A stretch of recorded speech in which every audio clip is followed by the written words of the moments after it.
Welcome back. So in the last video, we have seen that with the help of the GitHub Copilot, we have been able to create one of the test case, right? So for test authoring, that's how you are going to use AI. Doesn't matter, it's a Playwright test cases, it's a Selenium Java test case, or it's a Selenium Python test case, or any other test automation tool. Prompting is what you need. You need the configuration details. You need to understand the process that I'm teaching. Then you will be able to follow the same pattern to go ahead and create test cases in any of the automation tool. Now, this was not in the form of the page object model. Okay, so as we have already in this Playwright framework or the Playwright project here. So what I'll do is simply with the prompt. Okay, so let's go ahead and see that if this AI model is able to update this test case as per the page object design pattern. So I'll say act as expert SDET, convert the checkboxes.spec.js in the page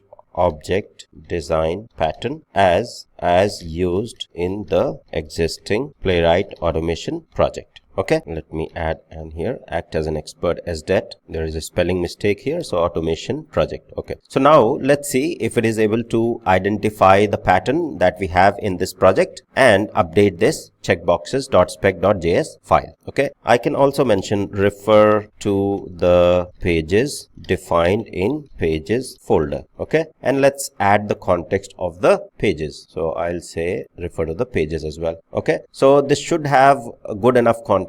And if I go ahead, say for example, let me keep it GPT-5 mini because it's not costing too much money there. Or if you go ahead and say, if you are on pro plan, if you say auto, then we'll go ahead and choose auto large language model auto selection based on the complexity of the task. Okay, so say for example, I go ahead and send this. It should automatically choose the specific model, and the mode is agent mode. We'll go ahead and analyze this whole prompt that I have specified and should start converting the existing test into the page object design pattern and refactor it. So you'll see that it is basically reading the existing files and found the current style. So this is the important thing, right? You have to be knowledgeable enough in terms of the test automation, overall process, how things work. Only then you will be able to use these AI features. If somebody is saying that you can do everything with AI and don't need any existing knowledge, any existing framework or tool, they are just fooling you around. People who will be having good knowledge, good programming skill, good automation testing tools, process knowledge, they will be excelling more in terms of the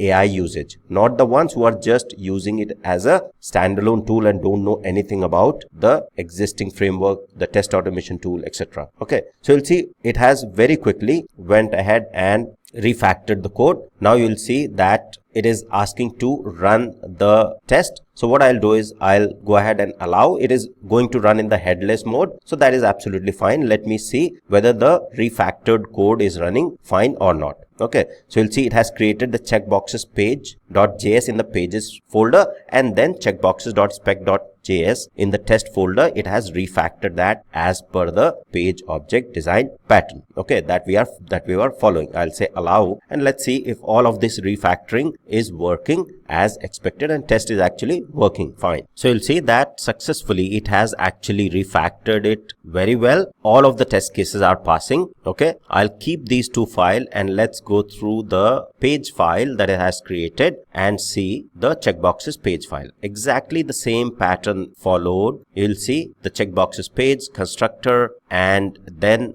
different methods have been automatically created. You see how neatly it has refactored the code to go ahead and update it as per the pattern that we have followed in the existing framework. Now imagine how much efficient you can become as the test engineer or AI engineer when you follow all of these practices. So if you have a initial framework and you are testing the application, you're testing new features in your agile software development. Now you can ship much faster if you embrace the AI capabilities. But if you're not embracing these AI capabilities and you are still working in that same old style and pattern, you will definitely get replaced. That's for sure. Who is not going to get replaced in this IT industry? The person who is going to learn AI. There will be more and more jobs around the AI engineer, around the AI test engineer. So that's the next wave. It's not about that whatever jobs are going at the moment, they won't come back. They'll come back and there'll be lot more jobs, but you have to make sure that you learn all of the concepts around AI and what AI can do in overall software development space. Okay, so this is the checkbox pages, and then checkboxes test has also been refactored to have all of the